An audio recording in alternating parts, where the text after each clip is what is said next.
buko. Kinayod ko na buko, gagawin ko siyang minatamis na buko. Masarap siyang pang dessert kapag katapos mo kumain. Ang gagamitin ko pala dito ay yung muscovado sugar. Ayun, nalaglag yung sinapay. Ayun po, mamaya ipapakita ko sa inyo yung picture ng ganito. At saka yung sauce niya, ay sauce.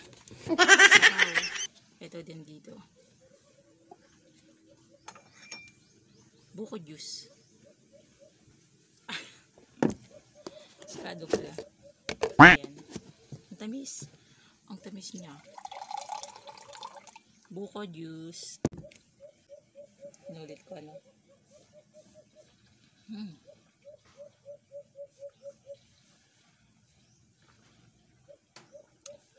Tamis.